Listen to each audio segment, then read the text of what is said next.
1, 2, is this on? From living on raw potatoes to being fired by FedEx, to getting a chance to finally run his mouth, through career-ending injuries until finally being able to sit atop of the industry. Before then going one more round, Stone Cold Steve Austin experienced it all. And throughout his career, we've seen the Rattlesnake evolve as a wrestler and as a character. Today, we'll be looking at every iteration of Steve and ranking each one, as we rank the 10 versions of Stone Cold Steve Austin. Number 10, the Ringmaster, 1995 to 1996. We begin with the most ill-fated run of Steve's career. After witnessing his in-ring capabilities in WCW and then how great his character work was in ECW, it was thought that WWF would be the place Austin would put it all together and become the all-round performer he had the potential to be. Sure, this eventually did happen, but it was a difficult start after Steve was saddled with the Ringmaster gimmick right off the bat. The character had little direction, other than the fact it emphasized Steve's skill between the ropes. At this point in his career, Austin was considered as nothing more than a good hand by the WWF, since the higher-ups didn't see much past his in-ring talent. Despite a good heel promo and push right out the gate, Steve wasn't given much time to speak as the Ringmaster. Instead, Ted DiBiase did the talking for him. Ted DiBiase will forfeit his career! The pairing wasn't a good fit, as Steve didn't need a mouthpiece anymore. He'd already worked with a manager and in a tag team before. The WWF should have been the chance for him to show what he was truly capable of on his own. Instead, he was given few opportunities to display the charisma we knew he had. The official is still down at It later became Federation law that Austin was given a mouthpiece and wasn't allowed to speak in order to keep him on a leash. One came up with the Ringmaster, and after a couple of months of that, I said, it's not me, and there's no personality, and I can't be myself. Steve hated his time as the Ringmaster. He didn't want to be a gimmick, especially one with next to no character. So over time, he began to shed this persona more and more. He shaved his head, grew a goatee, and started wearing black trunks. This gave him the visual he needed to slowly transition to a new character that would ultimately define his career. Number 9. Stunning Steve Austin, 1991 to 1995. Prior to joining WCW as Stunning Steve, Austin worked for the USWA, where he struggled to make ends meet, famously living on a diet of canned tuna and raw potatoes. This is it! Your time is up! It's our time to shine! Austin paid his dues here, working for little money, but the most important thing is that he gained valuable experience, pulling strong work in the ring against the likes of Gentleman Chris Adams and Nightmare Danny Davis. by Austin, followed up by a body slam. From there, Austin joined WCW, where he was brought in as the heel Stunning Steve Austin from Hollywood, California. It wasn't long until he won the television championship and was paired with Paul E. Dangerously as part of the Dangerous Alliance. Heyman stated publicly during this time that he believed Austin would be the person to take wrestling into the new millennium. Oh, I also know what it takes to get it back. And Ross, that's exactly what I'll do. Despite a lengthy reign with the TV title and a push with the Dangerous Alliance, Austin's initial run in WCW wasn't memorable. Steve didn't cut many promos, he had little character, nor did he have a true persona to attach himself to. His wrestling was decent, but things didn't begin to pick up until his feud with Ricky the Dragon Steamboat. Steamboat had some very good tag and singles matches with Steve. Ricky also pushed for The Office to do more with Austin. However, WCW and the higher-ups didn't see much in Steve past mid-card level, not believing him to be a marketable star for the company. As a result, he was given limited time to speak and develop a legitimate persona. Austin would later become the Ringmaster, but perhaps his true Master of the Ring run came during his Stunning Steve days, since he lacked character and cut few promos, plus whenever he did, they were nothing special. This Wednesday, it's going to be a contest of epic proportions. There were glimpses of potential, but it was never able or allowed to blossom. But let me tell you something right now, you mealy-mouthed Hawaiian punk. People out there at TV land, to come on and touch your screen. Austin's time in WCW is remembered solely for his in-ring work, and it was because of this that WWF gave him the Ringmaster gimmick. It took adversity for Steve to figure out who he truly was, as Austin was fired by Eric Bischoff without a face-to-face meeting. Eric wasn't happy with Steve's injury record, attitude, or his marketability. Austin later stated that he agreed with Bischoff's decision to cut bait. However, that was in hindsight. Steve's immediate reaction was to spit bullets, as we're about to see. Number 8, ECW, 1995. Austin came into ECW ECW with the biggest chip on his shoulder due to how things ended with WCW. Steve channeled this energy and real life frustration into the promos he cut. He was given free reign to shoot from the hip, unscripted. Take me back because I ain't got what it takes to get it done in ECW, man. It took being fired for Steve to tap into what would later become that bad motherfucker don't trust anyone mindset, as the fire Steve brought here planted the seeds for the no-nonsense Stone Cold character that was to come, since Austin was allowed to be him and say exactly what he felt. Because it's you that married a midget, not me. Even if it took a while before we would see Steve in this form again, his ECW run showed how good of a talker he could be. It demonstrated his potential as a money-making character, as opposed to just a good wrestler. Steve took aim at Eric Bischoff, Hulk Hogan, and WCW's reliance on the older stars, wrestling a slow, main event style. That's where you're wrong, Mean Joey, because Steve Austin doesn't have what it takes. Austin set out to prove that he was the true superstar WCW didn't believe him to be, hence the moniker he went by in ECW, Superstar Steve Austin. Paul Heyman knew Steve was destined for greatness, long before anyone else, so it was only fitting that Paul gave Austin the platform to find that piece of the puzzle he was missing. ECW was also the place where Steve discovered the stunner that he would later use in WWF, having adopted the move from Mikey Whipwreck. Although Austin's time in ECW was short, it will be remembered for the impact it had in developing the Stone Cold character, since it gave Steve the chance to say what was on his mind and be the truest version of himself that he'd been up to this point. Number 7, Raw GM, 2003 to 2004. With his days in the ring behind him, Austin stayed on TV as the co-general manager of Raw, continuing his feud with fellow GM Eric Bischoff. Here we got to see a different side of Steve as an authority figure. We got a glimpse of this back when he was briefly the CEO of WWF in 1999. It was then that we got an earlier look at Austin's comedic talents. When I come back in this room, if you're still standing, you still got a job. Steve was more established now and could get away with being funny a lot more, especially since he wasn't going to be wrestling again.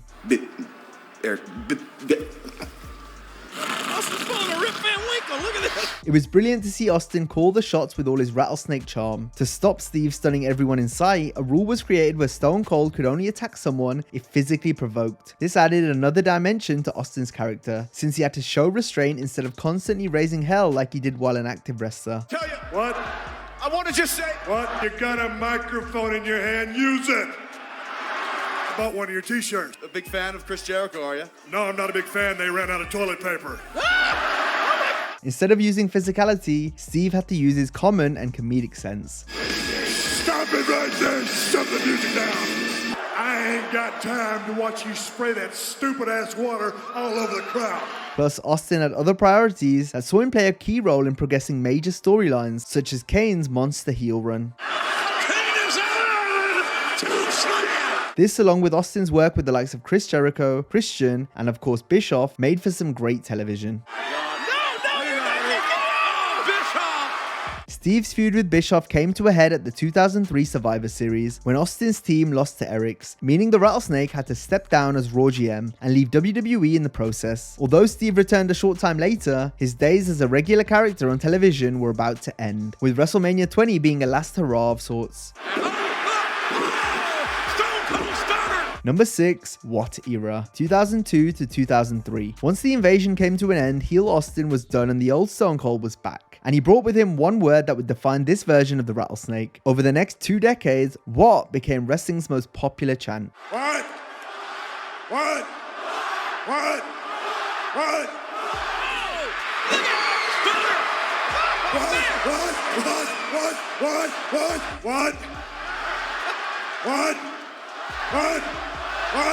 What? Thanks to Steve saying the word over and over again, which led the crowd doing the same. You don't breathe? You got no pulse. You're not alive. No one ran as hard as Stone Cold during his period on top. Although Steve had a wife and kids, he was married to the road full time. He became very protective over his position, becoming paranoid and fearful over keeping his spot. He gave absolutely everything to the business. But things started to unravel for Austin in 2002. VIP VIP parking. Touch my damn truck. He was beat up, taking prescription drugs and drinking heavily. His marriage to Deborah was falling apart due to Steve's violence. Meanwhile, he'd been disillusioned with WWE's creative for a while. Austin's character was becoming stale, with past angles being rehashed. The final straw for Steve came when he was asked to lose to Brock Lesnar in a King of the Ring qualifying match on Raw with no build. Austin took his ball and went home, walking out of WWE, turning the company on its head in the process. I'm not happy with the direction Stone Cold Steve Austin's going. I ain't happy with the direction the whole company's going. After a lengthy conversation with Jim Ross and later Vince, Austin made his return at the start of 2003, beginning a memorable storyline that reignited the previous real-life feud with Eric Bischoff, focusing on how Eric never saw Steve as a star in WCW and fired him because of this. At this point in his career, Austin's neck was on its last legs. Stone Cold had just one more round left in him, and who better to go the distance with for the final time than The Rock? With the Great One as the heel once again, he and Steve built tremendously towards WrestleMania 19. Their WrestleMania 17 clash signaled the end of the Attitude Era, but the match in Seattle also proved to be a farewell.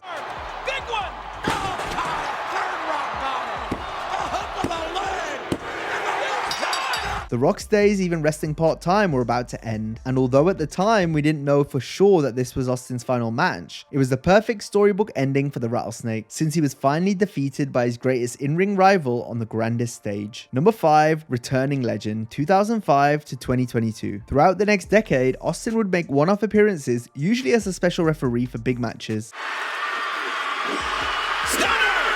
It was always great to see Stone Cold raise some hell once again, but every so often the question would be raised as to whether the Rattlesnake had one more match left in him. Is that right? Speaking in various interviews, he left the door open for future matches, even though privately it was known that Steve was done, which later came to light publicly following the release of the Mania of WrestleMania documentary in 2004. Despite this, Stone Cold was meant to wrestle Jonathan Coachman at Taboo Tuesday 2005, but pulled out. The night before WrestleMania 25 in his home state of Texas, Austin headlined the 2009 Hall of Fame, where he joined the select group of people to be personally inducted by Vince McMahon. Vince paid the highest tribute to Austin, stating he was the greatest WWE superstar of all time. The greatest WWE superstar of all time. The prospect of a more suitable matchup came after Austin verbally jousted with CM Punk in 2 separate segments in 2011 and 2012. This left fans clamoring for a match, but it never materialized. You want a shot of whiskey? What? Vodka? What? Anything? What? Then, after another tease of a match this time with Brock Lesnar at WrestleMania 32 came to nothing, fans were resigned to the fact that Austin would never wrestle again, especially when Steve later made it clear his days in the ring were done. This was until 2022, when Kevin Owens began disrespecting the state of Texas and later Austin himself.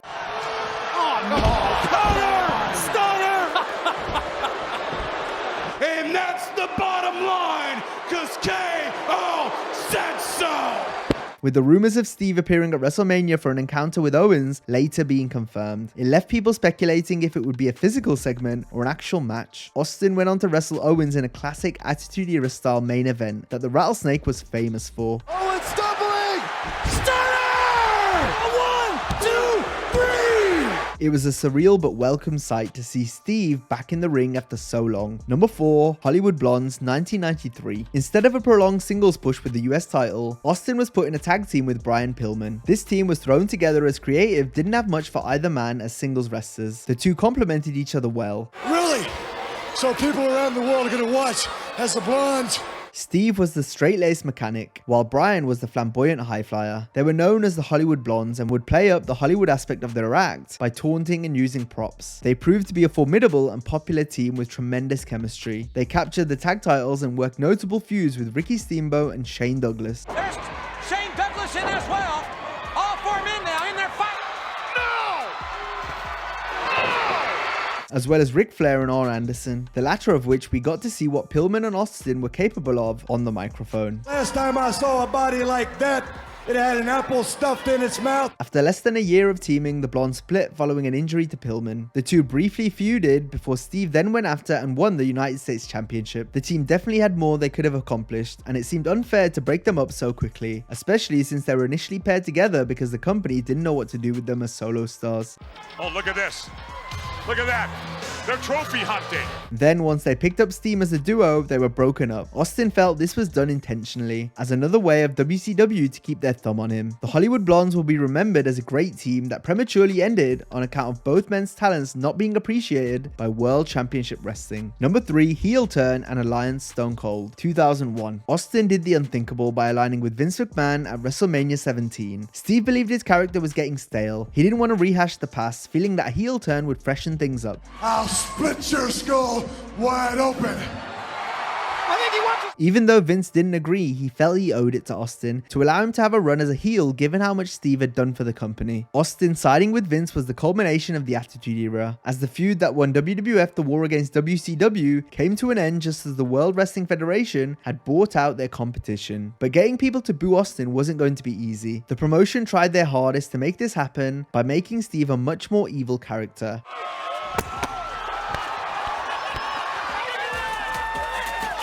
He destroyed his once best friend JR. He brutally punished Lita. Defending his wife. I told you this could happen. I warned you of the danger. Not to mention the way he bullied people around.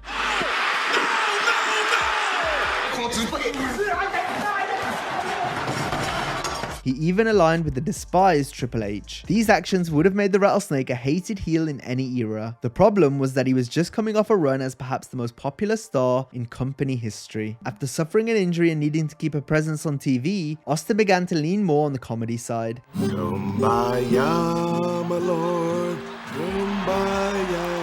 This was quite the departure from the original Stone Cold character, but it was a welcome change since Steve wasn't working out as a more traditional heel. Breathing down our necks. Breathing down our necks. They're breathing it. He doesn't have his watch right now. So what? No, I got it all.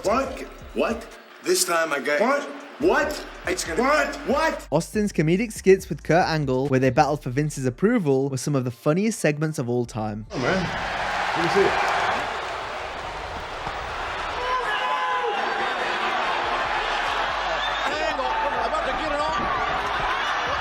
The feud with Kurt continued as Steve helped lead the alliance, resulting in more memorable and funny moments.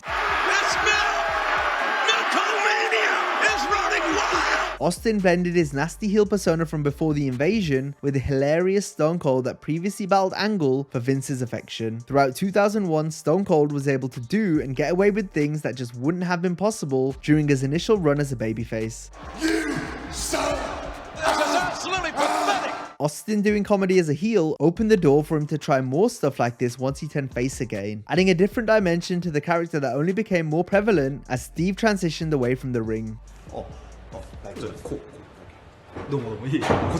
Although Steve ultimately regretted turning heel, this run provided fans with so many great moments, as we got to see how funny Austin could be as a character. Number 2, Rise of Austin 316, 1996 to 1998. Following a rough start to life in the WWF as the Ringmaster, Steve came up with a new persona that was inspired by the infamous hitman Richard Kuklinski. Like Kuklinski, Steve would be cold, calculated, and remorseless. Austin leaned heavier on these traits in the beginning, with a quiet demeanor and eerie delivery, before becoming more of an extension of his real-life self that was subtly blended with elements from the Iceman persona. It is Stone Cold. The Iceman influence acted as a catalyst for Steve to portray who he truly was on television, just with the dial turned up. Since the WWF was still focused on gimmicks during this period, this was the foot in the door and the basis for the Stone Cold character. Hey, wait a minute. No more. That ain't gonna work. Where's the production assistant? Gone was Ted DiBiase and the $1 Million Championship. Steve instead went to the King of the Ring in 1996 and won the tournament in convincing fashion, cutting a star-making promo that was one of the first launching pads for the Stone Cold character. Austin 316 says I just whipped your ass. Austin benefited from Hunter Hearst Helmsley being punished for his role in the curtain call, since Helmsley had previously been booked to win that year's King of the Ring. But wrestling is all about right place, right time, and Austin's time was now. Stone Cold wasn't an overnight success following King of the Ring. Despite a continued push, his rivalry with old partner Brian Pillman was memorable because it showed just how vicious Austin could be. On the outside. Pillman just ran face first. Oh, this. Oh no! Steve was fully embracing the calculated Iceman's Stone Cold character. It went beyond the squared circle, seeing as this storyline was one of the few times a deadly weapon was drawn in wrestling. This was somewhat fitting for Austin's realistic character, given how true to real life the incident was. A home invasion and gun nearly being fired is just something that hadn't been seen in wrestling before. Get out of there, Steve! Don't go in there! Don't go in there! The seeds for the Attitude Era amongst Austin's rise were firmly planted. A move to a more edgier product was needed, and with that, Steve was the ideal poster boy. The signs were there, it was just up to WWF to pull the trigger. It really began to take off for Steve during his feud with Bret Hart. Their stellar match at Survivor Series was followed up with Austin cheating his way to winning the 1997 Royal Rumble. He was in there for 34 minutes. Yeah, the referees didn't see it. It's over. Oh, no. But despite that, many people were starting to get on board with Austin. His rebellious, short-tempered, and unscripted character was perfect for what wrestling fans wanted at the time. And that's the bottom line, because Stone Cold sets out. Especially with the likes of the NWO running roughshod over on Nitro, allowing WCW to firmly lead the way in the Monday Night War. Meanwhile, Bret Hart's constant complaining leaned him towards the villain side. This all built to the 5-star classic submission match between the two at WrestleMania 13. The double turn was executed to perfection, resulting in an all-time great encounter. That would be illegal. Steve fought and fought but passed out before he could give up. The visual was amongst the most iconic images ever seen in wrestling, as Austin was truly put on the map with his performance. The Austin 316 promo allowed the Stone Cold persona to burst onto the scene, while the Bret feud, and especially the WrestleMania 13 match, proved Steve was the next big star. Stone Cold was going to stop at nothing to be that guy. Despite this, he was far from a typical babyface. Austin was, however, the perfect type of character to take wrestling into the new millennium. After getting a taste of the main event by challenging The Undertaker for the WWF title and tearing the house down with Shawn Michaels in separate matches that each took place on pay-per-view, next on the horizon for Austin was a feud with Bret's brother Owen Hart for the Intercontinental Championship. During their match at SummerSlam 1997, Steve's career was changed forever when he broke his neck after receiving a sit-out tombstone piledriver. It's a technique you don't often see being used, and you can see why given the risk involved. This nearly ended Austin's career there and then. Steve ultimately recovered, but was forced to change up how he wrestled. He became more of a brawler, working a style that became synonymous with the Attitude Era and its grandstand main event matches. Shortly after his return to action, Stone Cold won the 1998 Royal Rumble. The next night, Austin got in the face of Mike Tyson. It was a testament to how daring Austin was that he would stand up to the baddest man on the planet. It didn't matter who you were, if you were in Stone Cold's way, he would mow you down.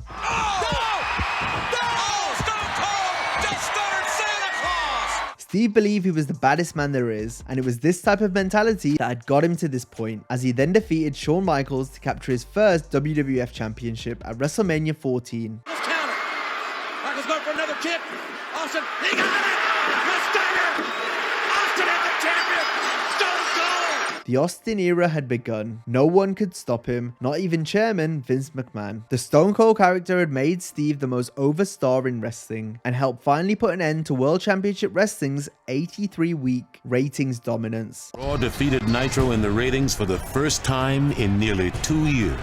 Austin was the driving force that helped the WWF overtake WCW and soon leave them in the dust. Stone Cold and the WWF were becoming more mainstream than ever. Number 1, face of the company, 1998 to 2001. With Stone Cold as WWF champion, the Attitude Era was officially upon us. Austin took the ball and ran with it harder than any top guy had before him. Attendances and pay-per-view buy rates were about to soar. Meanwhile, Steve and his feud with Vince McMahon had made Monday Night Raw appointment television. Fans tuned in anticipating how Vince would try and screw Stone Cold this week, and to see how much hell Austin could raise in response. Steve really knew his character, as did the writers. They had to put themselves in the mind of Austin and think what would Stone Cold do, while at the same time trying to top what they did the previous week.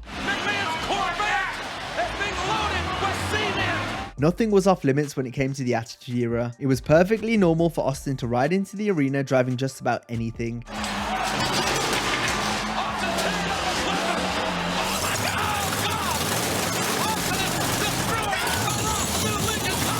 During those reckless moments when it looked like things were out of control, Steve was more than in control. This is where the calculated aspect of his character came back into play.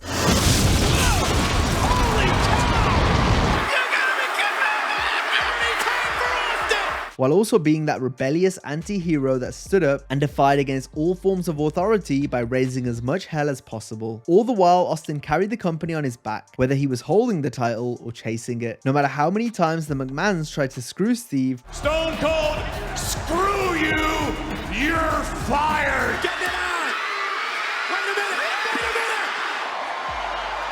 Hey, wait a minute. The briefcase. What up? The briefcases. the Rattlesnake always came back fighting, in a saga that also included epic battles against the likes of Kane and The Undertaker. Austin's route back to the WWF title was directly through Vince though, overcoming the odds so that the stage was set for the first match of wrestling's most iconic trilogy, with Stone Cold challenging The Rock for the WWF title in WrestleMania 15's main event.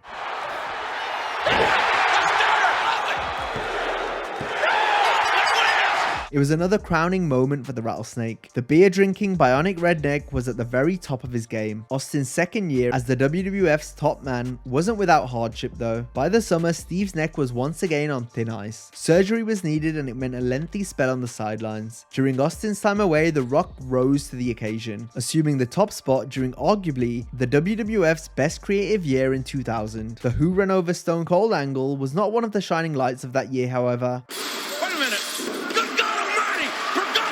But what it did do was reignite the great feud between Austin and Triple H that ended prematurely the year prior due to Steve's injury. After Austin put over the game, The Rock was once again in the Texas Rattlesnake's crosshairs. A third Royal Rumble win meant Steve challenged The Rock for the WWF title at the show of shows for the second time. WrestleMania 17 was the culmination of the Monday Night War. The WWF had defeated and purchased their competition. WrestleMania ended with the three men that were responsible for defeating WCW. The dawning of the Attitude Era was required to shift the balance of power, an era that was defined by Austin vs McMahon, and the era that ended with Steve and Vince joining forces. It brought an end to perhaps the greatest period in wrestling that was led by arguably its greatest character. His road to becoming Stone Cold wasn't easy. Staying on top was just as difficult, but through it all, Steve worked his ass off to become a true superstar. From being fired by WCW to becoming a key driving force in ultimately defeating them once and for all. As the face of the Attitude Era, Steve was arguably the most popular performer in wrestling history. Austin redefined the sport, taking it to heights it hadn't seen before, and likely will never see again. Steve gave everything to the business. His impact helped the WWF reclaim and remain #1 in the industry. Talk about Austin 316, talk about Stone Cold riding off into the sunset as the be-all, end-all, the bottom line of professional wrestling. Now, if you enjoyed this video, be sure to check out our similar video where we rank the 13 versions of Randy Orton. Have a great day, and I'll see you next time.